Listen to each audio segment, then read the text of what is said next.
What steps should someone take to start developing delayed gratification when they constantly give in to instant gratification?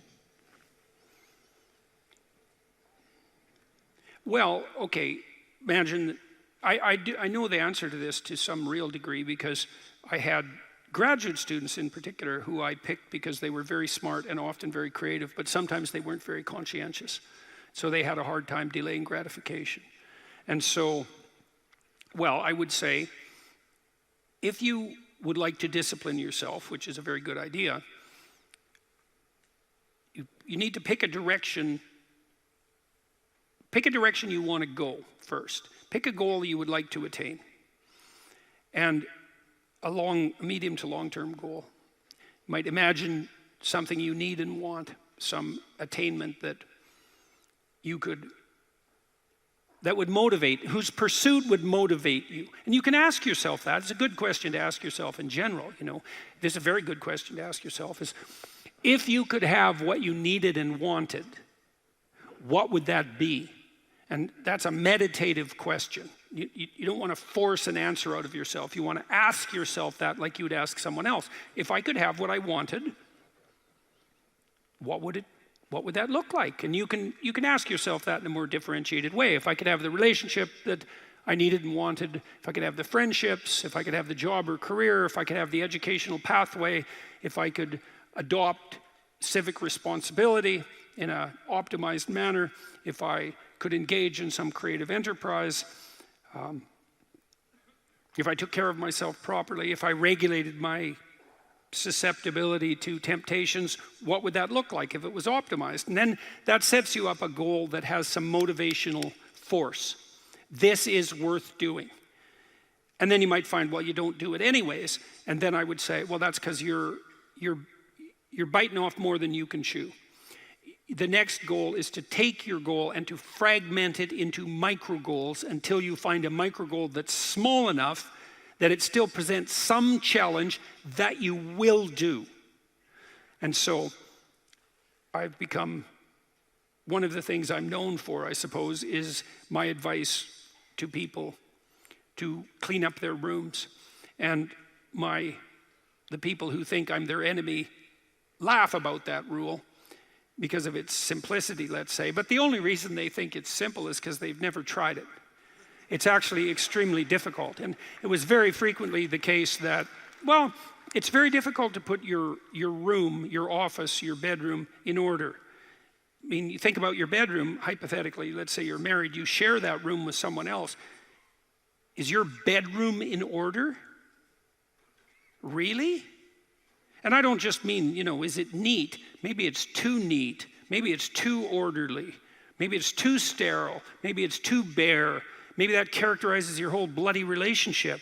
Maybe, really? And maybe that is genuinely reflected in the state of your room, because it's very probable that that room is a microcosm of your marriage. It's highly probable.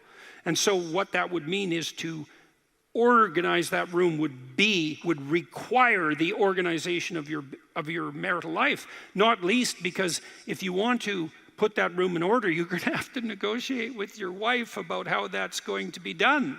And while you're making that negotiation, even in relationship to the micro details, you're going to encounter almost everything that's wrong with your relationship.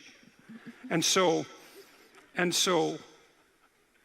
you might ask yourself when you walk into your bedroom, I hate this bedroom. It's like, you should really think that through. And then you need to think through what you would need to do so that you love that room.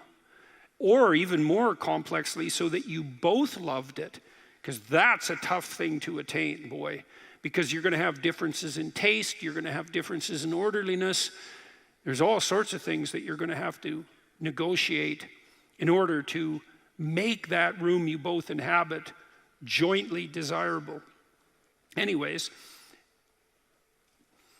you set yourself a goal. Ask yourself what goal you want to set. And then break the goal down into steps that are small enough so that even someone as pathetic as you could manage them. And that requires a tremendous humility.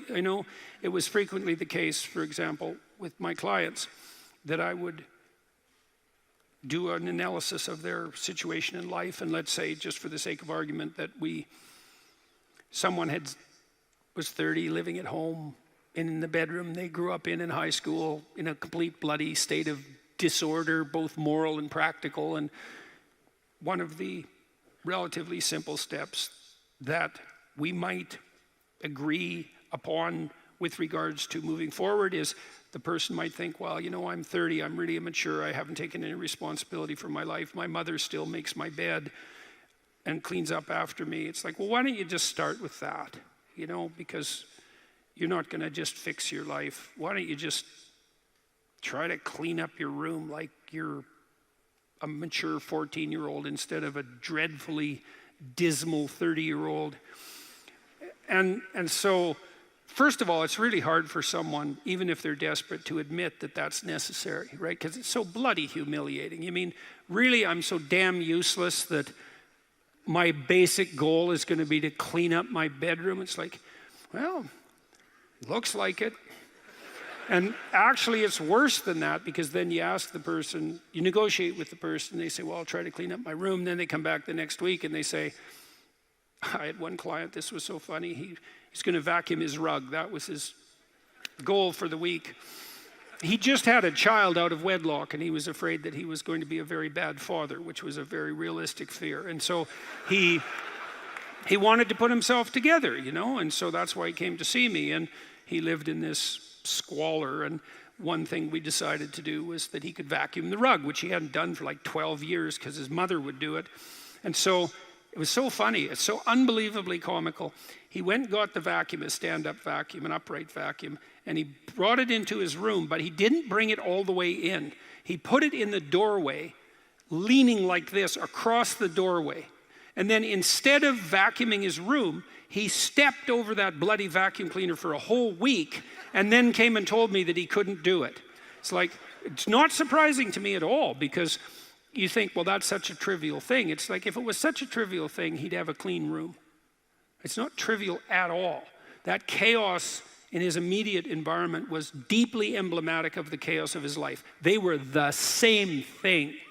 And so for him to even begin the process of bringing order to chaos, which is a divine process, by the way, and the highest moral requirement, he had to be willing to face the catastrophe, the chaotic catastrophe of his life. And he hadn't done that for like 30 years. Why was he going to start that week? Just because he said he was going to? It's like, good luck. So what you do as a therapist in that situation is you just make the task smaller until you find a task so small, but still moving forward, that the person will do. So I might have said, I don't remember the particulars of the situation, I might have said, well, do you think you can get that vacuum cleaner, do you think you could move it out of the doorway into your room? That's all you have to do this week. Do you think you can do that? And I'd say that and offer that without being contemptuous. Like, you have to be very careful about such things. And I know that this is more complicated than it looks. And I also know that the first step taken towards the domination of chaos and its transformation into order is a cardinal and difficult step. And so you can make it small, and that's fine, it'll still work. So I might say, well, just move the vacuum cleaner inside your room. And then I would also say to someone in that situation, don't do more than that. If the agreement that you've made with me and with yourself is that that's enough, abide by the contract that you've written with yourself and allow yourself to be grateful for the fact that you had the courage to take even a single step forward.